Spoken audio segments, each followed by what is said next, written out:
Assalamualaikum warahmatullahi wabarakatuh. Perkenalkan, nama saya Rafa Arabisabila dari kelas 4C NPM 247540095. Nah, pada kesempatan ini saya akan membahas materi bab 5 tentang akuntansi pendapatan dan persediaan dalam usaha peternakan.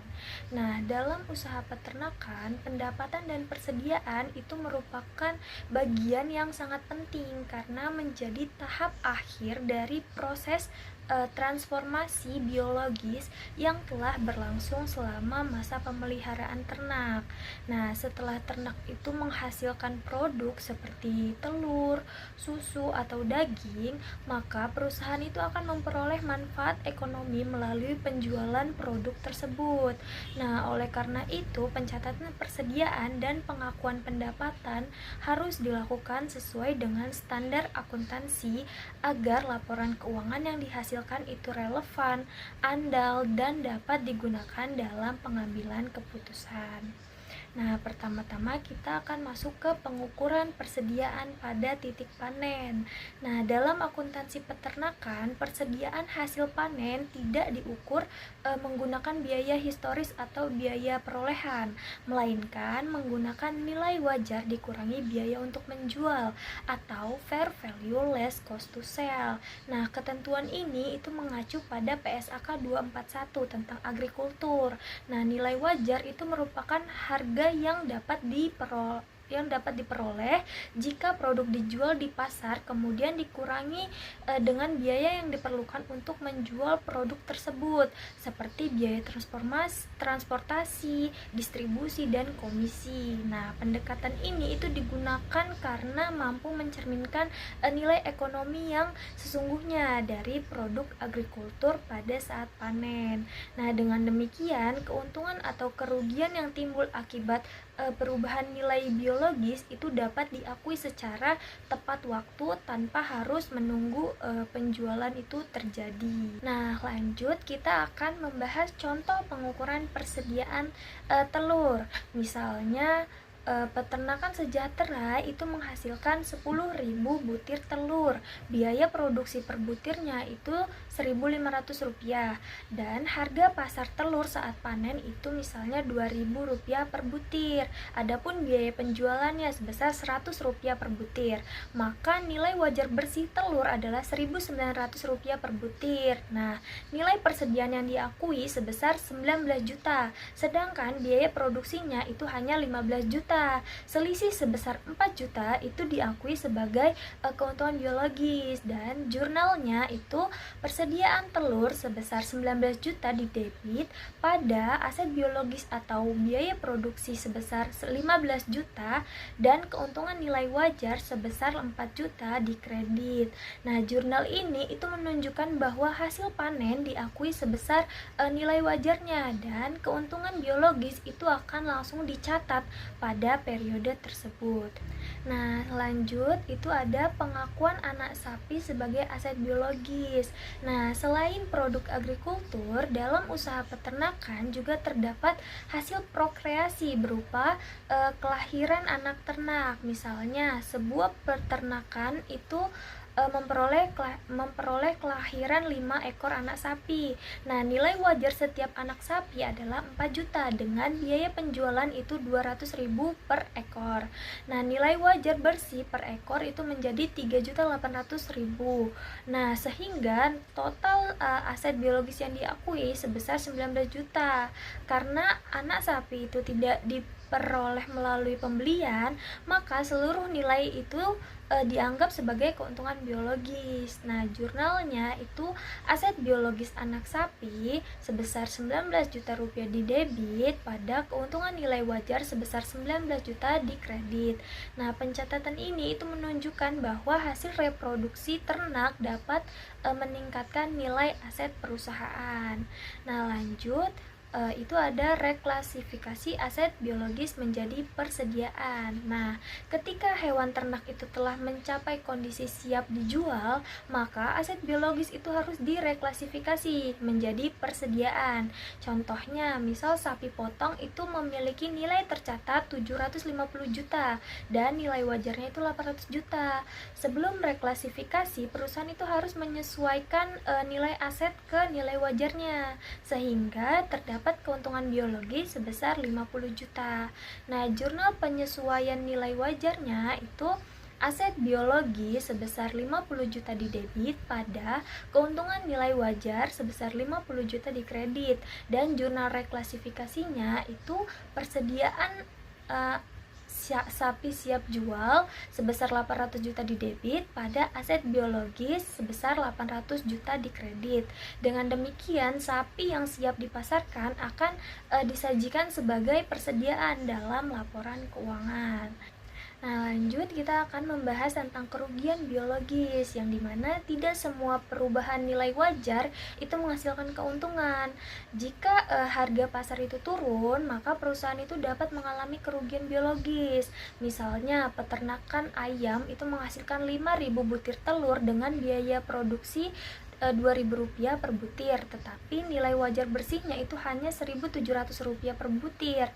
Nah, nilai persediaannya itu menjadi Rp8.500.000, sedangkan biaya produksinya itu 10 juta. Akibatnya timbul kerugian biologi sebesar Rp1.500.000. Jurnalnya itu persediaan telur sebesar 8.500.000 di debit dan kerugian nilai wajar sebesar 1.500.000 di debit pada aset biologis atau biaya produksi sebesar 10 juta di kredit.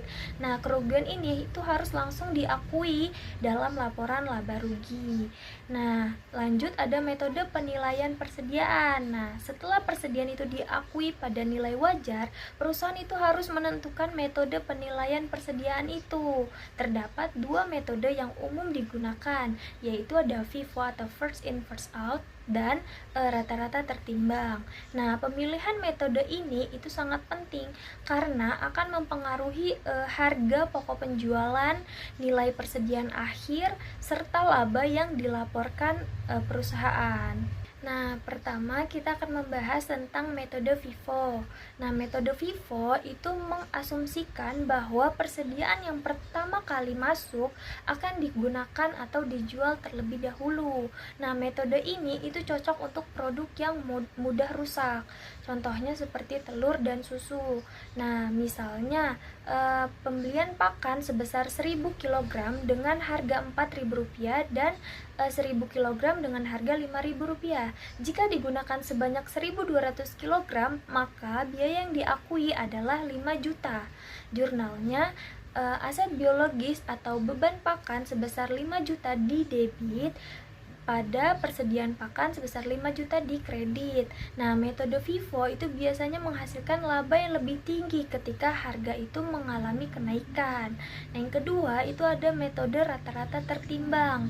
Nah, metode ini itu menghitung biaya per unit berdasarkan rata-rata seluruh persediaan yang tersedia.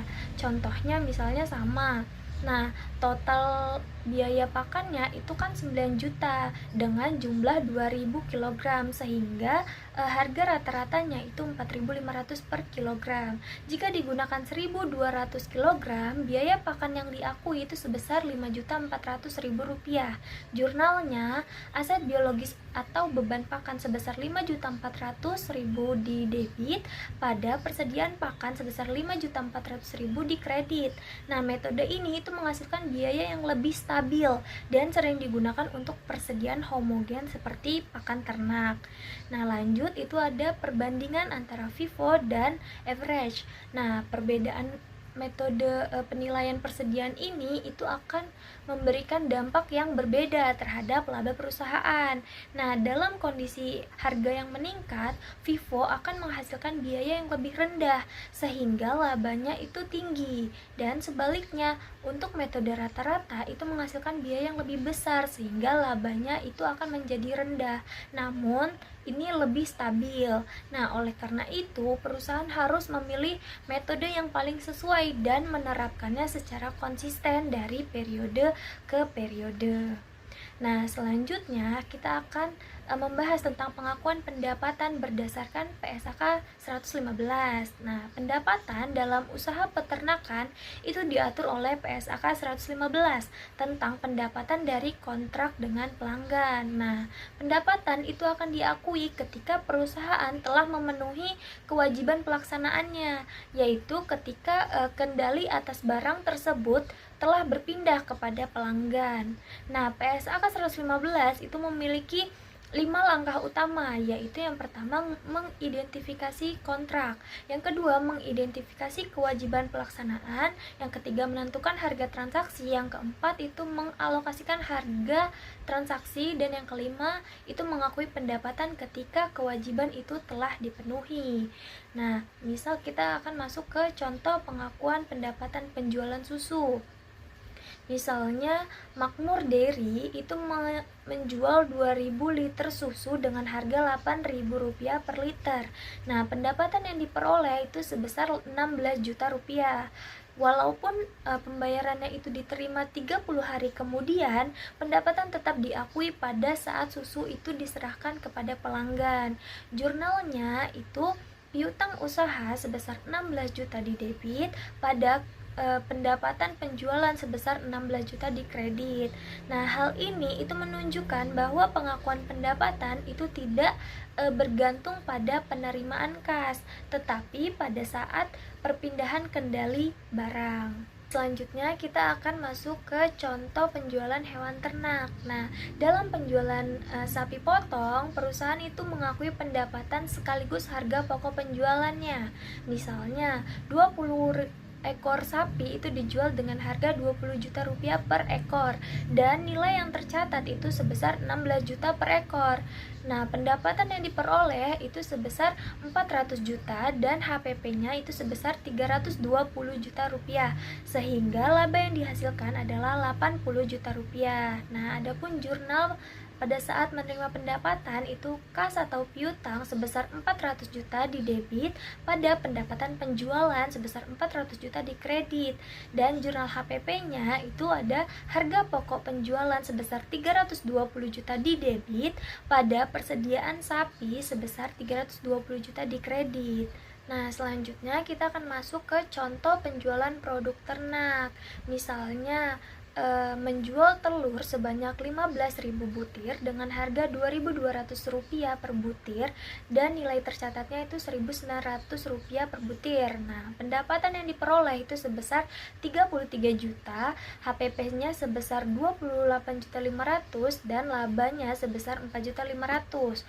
Nah, jurnal pada saat mengakui pendapatan itu kas atau piutang sebesar 33 juta di debit, pada pendapatan penjualan sebesar 33 juta di kredit.